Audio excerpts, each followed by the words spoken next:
एक दिन टुनटुनी चिड़िया और उसका दोस्त कालू कौआ भोजन की तलाश कर रही थी। तभी कालू कौआ देखता है कि बंटी किसान की बेटी लूसी कुछ खा रही थी। तभी वो टुनटुनी से कहता है, चिड़िया वो देखो किसान की बेटी क्या खा रही है, देखने में तो कोई स्वादिष्ट चीज लग रही है। कालू भैया, मुझे पता है किसान की बेटी चॉकलेट खा रही है। एक बार किसान की पत्नी ने मुझे भी खाने को दिया था। चॉकलेट बहुत ही स्वादिष्ट होती है। टुनटुनी चिड़िया, तुम्हारी बातें सुनकर मेरे मुंह में पानी आ रहा है। अब तो मैं भी स्वादिष्ट चॉकलेट खाकर ही रहूंगा। ऐसा कहकर कालू कौआ उड़ जाता है और किसान की बेटी का चॉकलेट छीनकर खाने लगता है। किसान की बेटी जोर जोर से रोने लगती है। मम्मा, वो कालू अंकल मेरी चॉकलेट लेकर चले गए। मेरा चॉकलेट खा गए वो अंकल। अरे कालू भैया, जल्दी भागो यहाँ से। अगर किसान की पत्नी आ गई तो आपके साथ साथ मेरी भी पिटाई लगेगी। जैसे तैसे टुनटुनी चिड़िया कालू कौआ वहाँ से भागते हैं।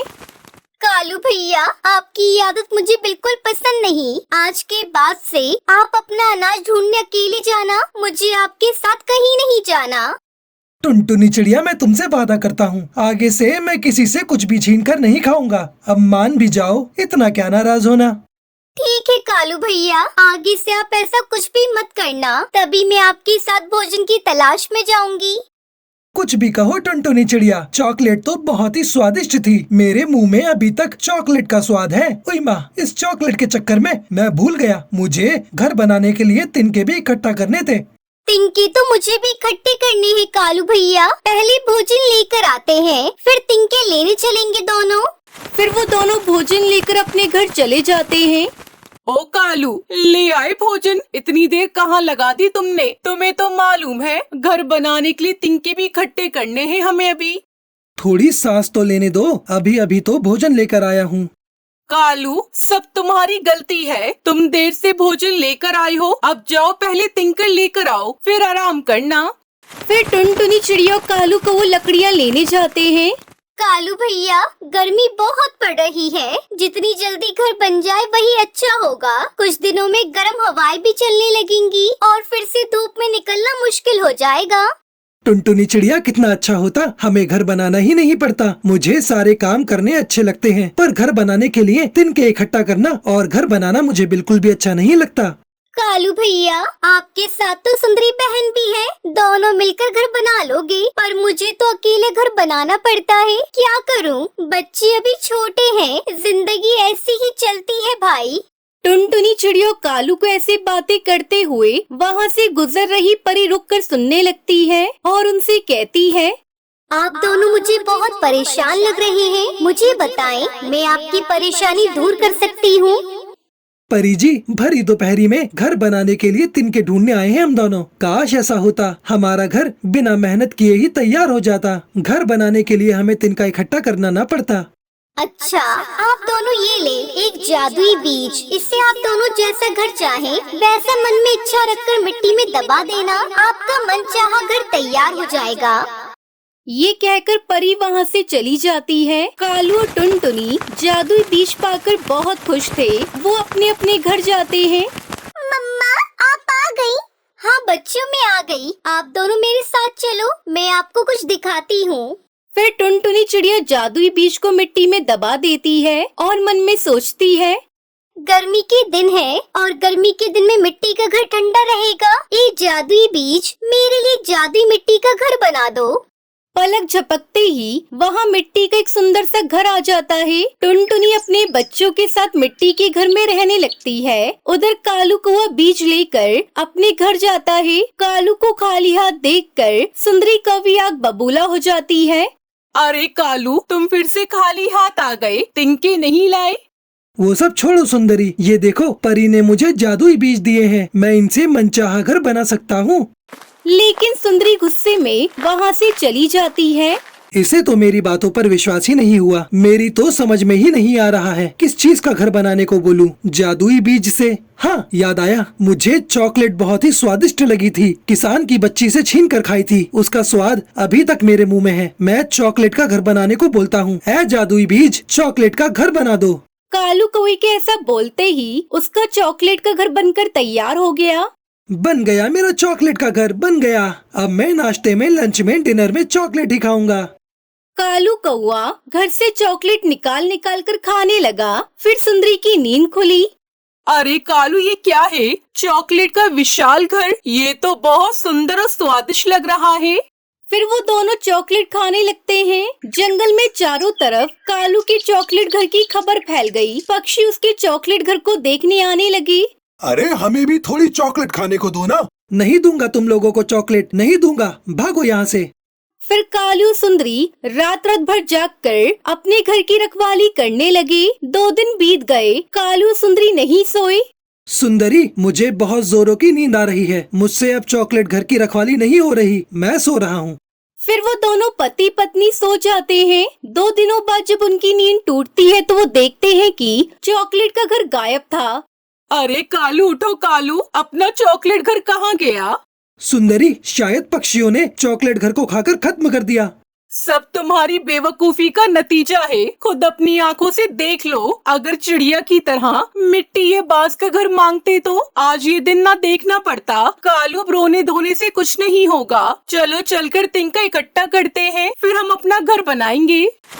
सुंदरी और कालू भरी दोपहरी में तिनका ढूंढने के लिए निकल पड़ते हैं। टुनटुनी चिड़िया अपने बच्चों के साथ अपने मिट्टी के घर में सुकून से बैठी थी।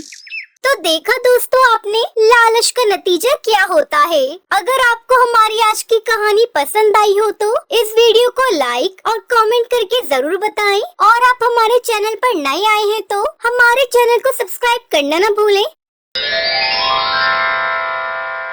चटाईपुर जंगल में टुनटुनी नाम की एक सोडा बोतल बेचने वाली चिड़िया अपनी माँ के साथ रहती थी। टुनटुनी एक समझदार चिड़िया की तरह सुबह जल्दी उठकर घर के सारे काम करती थी। उसके बाद अपनी सोडा की बोतल को अच्छे से धोकर शहर से आने वाली गैस की गाड़ी से सोडा का गैस अपनी गाड़ी में डलवाती थी और उस सोडा के स्वाद के लिए कुछ अपने बनाए हुए खट्टे मीठे और चटपटे स्वाद के पाउडर उन बोतल में डालकर अपनी गाड़ी में रखकर जंगल में बेचने के लिए जाती थी। सोडा ले लो, सोडा, खट्टा मीठा चटपटा सोडा ले लो, सिर्फ 10 रुपए में। आओ भाई आओ, गर्मी में सर्दी का एहसास दिलाएगा मेरा खट्टा मीठा सोडा। चटाईपुर जंगल के बच्चों से लेकर बूढ़ों तक सभी टुनटुनी के सोडे के दीवाने थे। तब तक आप लोग कमेंट पे बताएं 96 - 93 कितने होते हैं।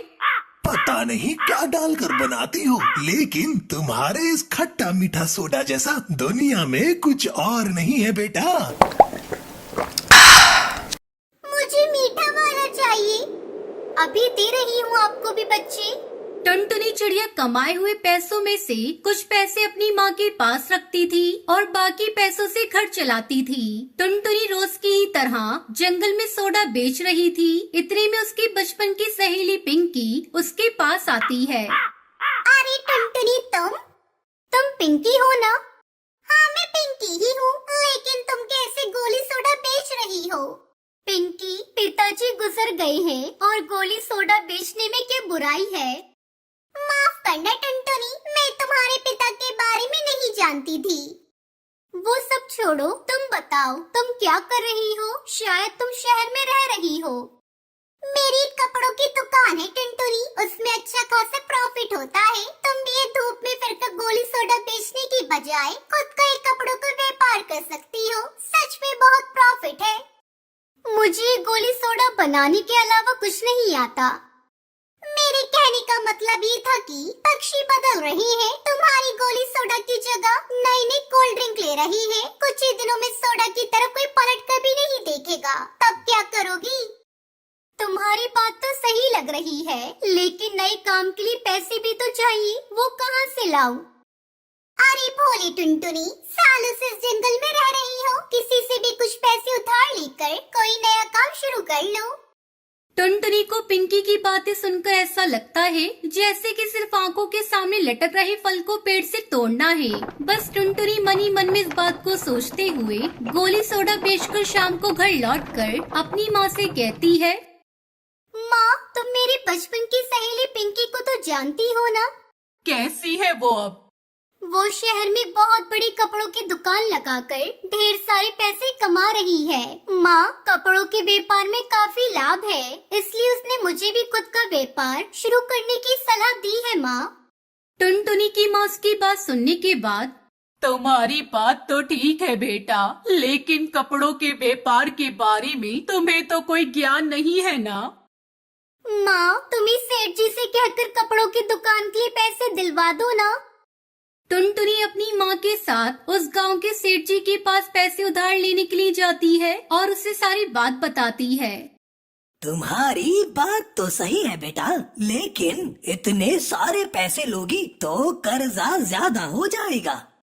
सेठ जी, आप मेरी गोली सोडा वाली गाड़ी रख लो और कुछ पैसे गाड़ी के और कुछ पैसे उधार दे दो। सेठ जी, सेठ जी उससे उसकी गोली सोडा वाली गाड़ी खरीद कर कुछ पैसे उधार दे देते हैं। टुनटुनी इन पैसों से अपने कपड़ों की दुकान खोलती है। कपड़ों की मार्केट के बारे में ज्ञान न होने की वजह से टुनटुनी को एक तो कपड़े महंगे मिलते हैं और जंगल में सब पक्षी कपड़े आधे दाम में मांगते हैं, तो कुछ पक्षी उधार मांगने लग जाते हैं। ये साड़ी कितने की है बेटा? 600 रुपए की है मौसी जी।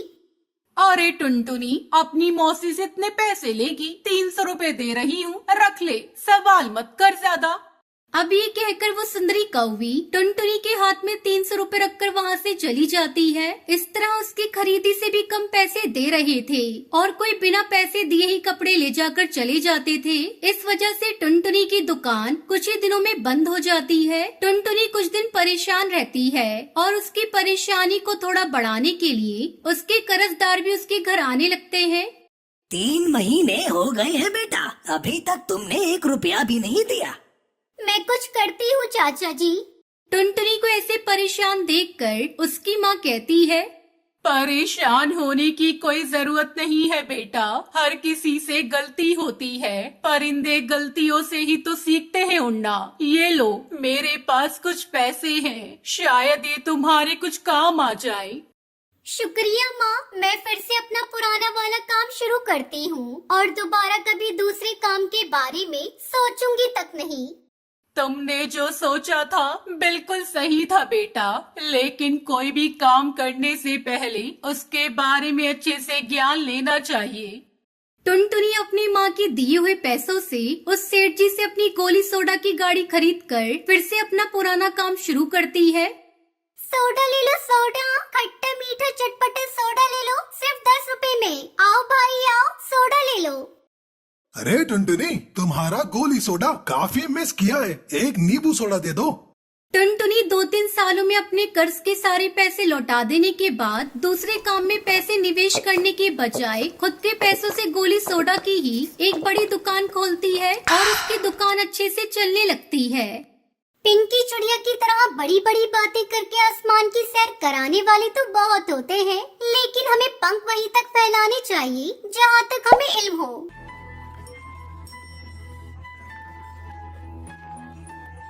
ये देखो, ये महारानी यहाँ पूजा करने का नाटक कर रही है और वहाँ घोंसला कितना गंदा पड़ा है। पर माँ, मैंने तो पूरे घोंसले में झाड़ू लगा दी है।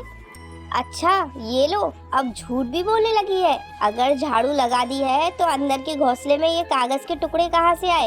एक तो सारा दिन कोई काम नहीं करती, ऊपर से झूठ बोलना भी सीख गई है। उफ, मैं तो तंग आ गई हूँ इस चिड़िया से, ना काम की ना काज की, बस दुश्मन अनाज की।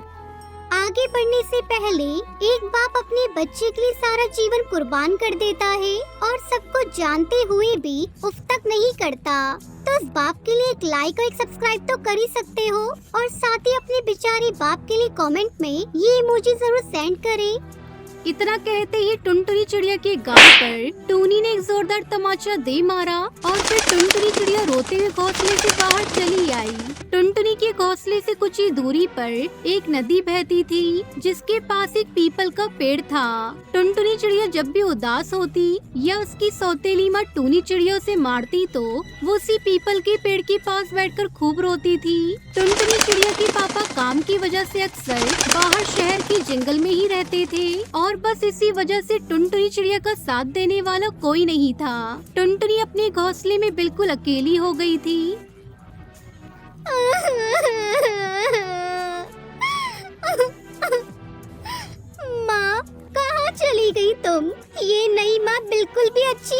है, वो मुझे रोज मारती है और घर का सारा काम भी मुझसे करवाती है।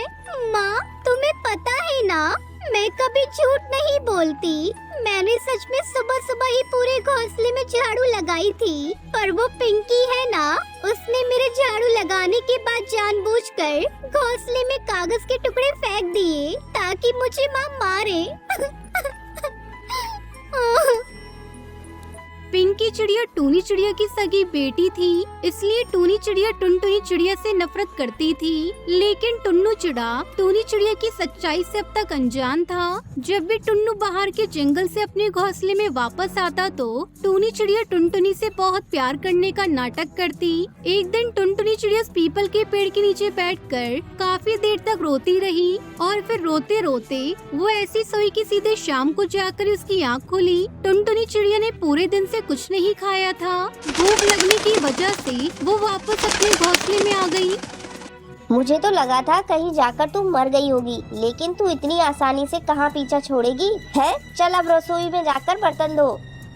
पर माँ, मुझे बहुत तेज भूख लग रही है। ए चिड़िया, सुबह का थप्पड़ भूल गई है क्या इतनी जल्दी? चल जल्दी कर, बर्तन पड़े हैं, कपड़े भी धुलने को पड़े हैं और भी बहुत सारे काम पड़े हैं। ये सब तेरी माँ आकर करेगी क्या? पर मेरी माँ तो आप ही हो। अच्छा, तेरी इतनी हिम्मत, मुझसे जुबान लड़ाती है? इतना कहते ही टूनी चिड़िया ने एक बार फिर टुनटुनी को मारना शुरू कर दिया।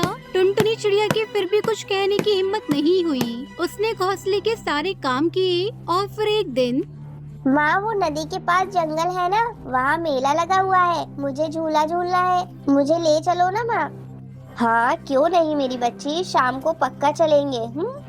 पिंकी चिड़िया की बात सुनकर टुनटुनी चिड़िया का भी मन हुआ कि वो मेले में जाए और वहाँ झूला झूले और चाट पकौड़ी खाए। लेकिन ये बात टूनी चिड़िया से कहने की उसकी हिम्मत नहीं हुई और फिर शाम को, सुन ली, मैं पिंकी को मेला घुमाने ले जा रही हूँ, घोंसले से बाहर मत निकलना। और सुन, जब तक मैं मेले से वापस आऊँ, सारे बर्तन और रसोई साफ हो जानी चाहिए, समझी कि नहीं? जी माँ, सारे काम मैं कर दूंगी। टूनी चिड़िया अपनी बेटी पिंकी को लेकर मेले में चली गई और उसके जाते ही टुनटुनी चिड़िया जोर जोर से रोने लगी। वो अपनी फूटी किस्मत को कोसते हुए अपनी माँ को याद करने लगी। फिर उसने उठकर सारे बर्तन और घर के सारे काम कर दिए, पर टूनी चिड़िया अभी तक घर नहीं लौटी थी। माँ और पिंकी अभी तक नहीं आई है। एक काम करती हूँ कि मैं भी थोड़ी देर के लिए मेला देख आती हूँ, उनके आने से पहले वापस आ जाऊंगी। वैसे भी मेरे पास झूले और चाट पकौड़ी खाने के पैसे तो है ही नहीं, तो बस मेला देखकर ही वापस आ जाऊंगी।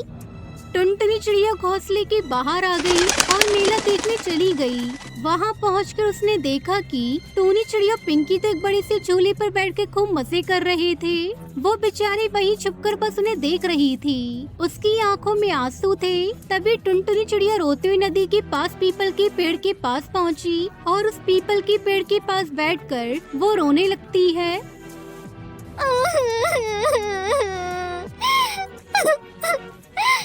पता नहीं भगवान ने मेरे जीवन में इतने दुख क्यों लिख दिए। मैं भी तो चिड़िया हूँ, मुझे भी तो जीने का हक है। इतना कहकर टुनटुनी चिड़िया जोर जोर से रोने लगती है। उसकी आवाज सुनकर पीपल का पेड़ बोलने लगता है नादान चिड़िया, तू मत रो, मैंने तेरी सारी बात सुनी है। तू रोज आकर मेरे पास बैठकर रोती है। अब तू फिक्र मत कर, क्यों ना तू अपना अलग काम करना शुरू कर दे और मेरी डाल के ऊपर अपना घोंसला बनाकर रह ले। पेड़ जी, आप बोलते भी हो। हाँ टुनटुनी चिड़िया, तेरा दुख मुझसे देखा नहीं गया, इसलिए भगवान ने मुझे तेरी मदद करने के लिए भेज दिया। टुनटुनी चिड़िया, मैं तुझे जादुई हरी मिर्च के बीज देता हूँ। तू मेरे पास वाली जमीन में बो देना और वहाँ मिर्च का पौधा उग जाएगा, जिसे तू उसे बाजार में बेच देना। आपका बहुत बहुत शुक्रिया पेड़ जी, आपने मेरी मदद की। अब मैं मिर्च की खेती करके उसे जंगल के बाजार में बेच दूंगी। उसके बाद टुनटुनी चिड़िया वापस अपने घोंसले में जाती है। आ गई महारानी, कहाँ थी अब तक? जरूर मेला देखने गई होगी। तभी टूनी चिड़िया टुनटुनी चिड़िया को मारने के लिए आगे बढ़ती है तो टुनटुनी चिड़िया कहती है, अब बस माँ, बहुत हो चुका आपका जुल्म। अब मैं इस घोंसले में नहीं रहूंगी, मैं जा रही हूँ। हाँ हाँ, कहाँ जाएगी, कहाँ रहेगी, क्या खाएगी? वापस यहीं मुंह मारने आ जाएगी। उसके बाद टुनटुनी चिड़िया वहाँ से चली जाती है और पीपल के पेड़ के पास मिर्ची के बीज बो देती है। थोड़े दिन में ही वहाँ मिर्ची के पौधे आ जाते हैं और टुनटुनी उन्हें बेचकर खुशी खुशी पीपल के पेड़ पर घोंसला बनाकर उसमें रहने लगती है। अगले दिन पक्षी आकर जैसे एटीएम मशीन में कार्ड डालते हैं तो व्यापारी अंदर से कार्ड लेकर उन्हें खराब हुई स्ट्रॉबेरी देने लगा। मीरापुर गांव में हर मंगल को सब्जी मंडी लगती थी। उस मंडी में टुनटुनी नाम की एक चिड़िया स्ट्रॉबेरी वाले के पास गई और बोली, अरे भैया 2.5 किलो स्ट्रॉबेरी कितने रुपए किलो दे रही हो? 150 रुपए किलो दे रहा हूँ। टुनटुनी ये सुनकर मनी मन में खुश होने लग जाती है। ये देखकर दुकानदार बोलता है, आपके खुश होने की वजह मैं पूछ सकता हूँ? मेरे पति ने पहली दफा खेत में स्ट्रॉबेरी उगाई है। अगर ऐसे ही हमारी सारी स्ट्रॉबेरी बिक जाए तो फिर तो हम खुशहाल हो जाएंगे। मैं बहुत खुश हो रही हूँ। टुनटुनी का पति खेतों में जाकर अपनी सारी फसल काटकर एक गाड़ी में भर लेता है और फिर उसे गांव के व्यापारी के पास लेकर जाता है। अरे भाई, स्ट्रॉबेरी दुकान पर 150 रुपए के हिसाब से बिक रही है। मैं आपको 50 रुपए किलो के हिसाब से देता हूँ। इससे आपको भी फायदा होगा और मुझे भी। व्यापारी हंसते हुए बोला, लगता है तुमने पहली बार फसल उगाई है, इसलिए पागलों की तरह बातें कर रहे हो। फसल उगाने वाले को कभी इतना दाम नहीं मिलता। अगर 20 रुपए किलो के हिसाब से मुझे देना है तो ठीक है, वरना जाओ यहाँ से। मेरा कीमती वक्त बर्बाद न करो। व्यापारी की बात सुनकर कालू उदास मन से वहाँ से चल पड़ता है। घर पहुँचने के बाद टुनटुनी बोलती है, क्या हुआ जी, आप इतने उदास क्यों हो? कालू सारी बात अपनी बीवी और बेटी को बताता है। अच्छा, अगर ये बात तो बेचारे किसान को धूप बारिश में इतनी मेहनत करने की क्या जरूरत है? इससे तो अच्छा है बंदा कोई और ही काम कर ले। तब कालू की बेटी पिंकी बोलती है, पिताजी, हम क्यों खुद नहीं बेच सकते स्ट्रॉबेरी? बेटी, अगर 5-10 किलो होती तो हम खुद बेच देते, लेकिन अब हम पूरी फसल को कैसे बेच सकते हैं बेटी? और मंडी तो हमारे गांव में मंगल के मंगल लगती है। अगले मंगल आने तक हमारी सारी स्ट्रॉबेरी खराब हो जाएंगी। मेरे पास एक तरीका है। एटीएम से जब पैसे निकाल सकते हैं ना, वैसे स्ट्रॉबेरी का एटीएम हम बना लेते हैं और जिसको स्ट्रॉबेरी चाहिए होगी वो पैसे डाल कर ले लेगा। ये आइडिया तो बिल्कुल ठीक है। इस तरह कस्टमर को भी फायदा होगा और हमें भी। अगले दिन कालू स्ट्रॉबेरी में एक एटीएम मशीन को तैयार कर लेता है और स्ट्रॉबेरी का दाम 50 रुपए किलो लगा देता है। 50 रुपए किलो स्ट्रॉबेरी के बाद पूरे गांव में आग की तरह फैल जाती है। इस तरह स्ट्रॉबेरी एटीएम मशीन के पास रश लग जाता है। इस तरह कालू की सारी स्ट्रॉबेरी बिक जाती है। ये सब होता देखकर गाँव के व्यापारी बंटी को बहुत गुस्सा आया। अरे ये क्या, ये कालू तो मेरी सोच से भी ज्यादा तेज निकला। इस तरह तो सब किसान उसी के पास ही जा रहे हैं। इस तरह मुझे बहुत नुकसान होगा। मुझे जल्द ही कुछ करना होगा। उस रात व्यापारी सारी खराब स्ट्रॉबेरियां लेकर एटीएम मशीन में बैठ गया। अगले दिन पक्षी आकर जैसे एटीएम मशीन में कार्ड डालते हैं तो व्यापारी अंदर से कार्ड लेकर उन्हें खराब हुई स्ट्रॉबेरी देने लगा। ये देखकर पक्षी गुस्से से लाल हो जाते हैं और कालू को सुनाने लगते हैं, अरे ये क्या, मैंने तो खुद एटीएम मशीन में साफ स्ट्रॉबेरीज डाली थी। जरूर दाल में कुछ काला है। कालू ने एक लोहे को काट की तरह काट कर आग में जलाया और उसे मशीन में डाला। अंदर से व्यापारी जैसे ही काट को पकड़ता है तो उसका हाथ जल जाता है। ओ मर गया रे, बचाओ, मर गया रे। व्यापारी की आवाज सुनकर पक्षियों ने दरवाजे से व्यापारी को बाहर निकाला और खूब मारा और वहाँ से भगा दिया। अब सब पक्षी कालू की स्ट्रॉबेरी एटीएम की मशीन से स्ट्रॉबेरी खरीदने लगे। अब वो अपनी पत्नी और बेटी के साथ खुशी खुशी रहने लगा।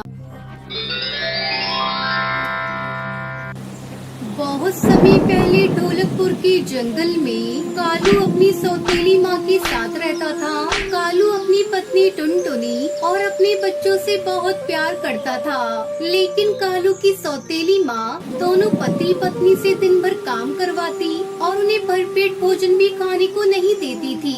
टुनटुनी अक्सर अपना भोजन बच्चों को खिला देती और खुद भूखी रह जाती। एक दिन कालू घर पर आराम कर रहा था। उसे आराम करते समय सुंदरी कौवी देख लेती है और उस पर चिल्लाने लगती है, अरे कालू, ये क्या? ये कोई आराम करने का समय है? चल जा, जाकर खेत में गन्ने की रखवाली कर, वरना कोई गन्ने चुरा कर ले जाएगा। माँ जी, कालू जी तो अभी अभी खेत से ही आए हैं। इन्होंने सारे गन्ने के खेत में पानी डाला है, बहुत थक गए हैं। इन्हें थोड़ा आराम कर लेने दीजिए। तब तक आप लोग कमेंट में बताएं 69 - 59 कितने होते हैं। तू अपना काम छोड़कर यहाँ क्या करने आई है? जा जाकर अपना काम कर। पति पर बहुत प्यार आ रहा है, इसकी तरफदारी करने की तुम्हें कोई जरूरत नहीं। ये काम करेगा तभी तो तुम लोगों को भरपेट भोजन मिलेगा। टुनटुनी, तुम माँ से बहस मत करो, जाओ जाकर अपना काम करो, मैं खेत पर जा रहा हूँ। अरे थोड़ा रुकिए तो, भोजन करके जाइए। सुबह से ही खाली पेट आप काम कर रहे थे। नहीं टुनटुनी, माँ की बातों से ही मेरा पेट भर गया है। कालू कौवा खेत की रखवाली करने चला जाता है। थोड़ी देर बाद टुनटुनी भोजन लेकर खेत पर जाती है। तू यहाँ भोजन लेकर क्यों चली आई? मैंने एक बार कह दिया ना, मुझे भूख नहीं है, तो फिर क्यों बार बार मेरे पीछे पड़ी हो खाने के लिए? ले जाओ यहाँ से ये भोजन। सुबह से अनाज का एक दाना आपके पेट में नहीं गया है। इस तरह गुस्सा करके भोजन नहीं करोगे तो बीमार पड़ जाओगे, और अगर तुम बीमार पड़ गई तो अकेली में क्या करूँगी? माँ जी तो दवा के पैसे भी नहीं देंगी। अगर तुम्हें कुछ हो गया तो मेरा बच्चों का क्या होगा? अपनी पत्नी की बातों को सुनकर कालू कौवे की आंखों से आंसू बहने लगते हैं। वो भोजन कर लेता है। फिर टुनटुनी वापस घर आ जाती है और कालू कौवा गन्ने के पेड़ की छांव में थोड़ा आराम करने लगता है। ठंडी ठंडी हवाएं चल रही थी। कालू कौवे को नींद आ जाती है। शाम को सुंदरी अपनी गन्ने की फसल को देखने खेत पर जाती है। अरे ये क्या? गन्ने की फसल तो आधी रह गई है। हाय हाय, मैं लुट गई। कोई मेरे गन्ने तोड़कर चुरा ले गया। ये निखट्टू मजे से सो रहा है और चोर गन्ने को चोरी करके ले गए। दिन भर खाता रहता है और सोता रहता है। कालू की सौतेली माँ कालू कौवे को डंडे से पीटने लगती है। छोड़ दो माँ, अब से ऐसी गलती नहीं होगी। कालू कौवा जब घर आया तो दर्द से करहा रहा था। अरे क्या हुआ आपको जी? इस तरह क्यों करा रहे हैं? जब मैं खेत पर गई थी आप तो बिल्कुल ठीक थे। फिर कालू टुनटुनी को सारी बात बताता है। अब तो बहुत हो गया जी। आज तो माँ जी ने जुल्म की हद पार कर दी। अब मैं इस घर में नहीं रहूंगी। आपको मेरी और मेरे बच्चों की कसम, यहाँ से चलो।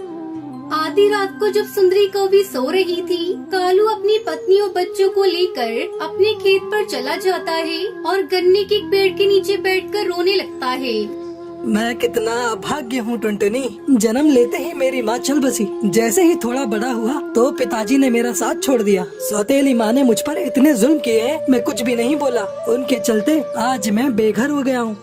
कालू फूट फूट कर रो रहा था। तभी गन्ने के पेड़ से आवाज आती है। मत रो मेरे बच्चे, तुमने मेरी बहुत सेवा की है। तुम्हारे कारण ही आज मैं हरा भरा हूँ। वो देखो, मैंने अपनी जादुई शक्ति से गन्ने का घर बना दिया है। तुम अपने परिवार के साथ उस गन्ने के घर में रह सकते हो। गन्ने के घर को देखकर कालू कौवा टुनटुनी प्रसन्न हो जाते हैं। फिर खुशी खुशी अपने बच्चों के साथ उस गन्ने के घर में रहने लगते हैं।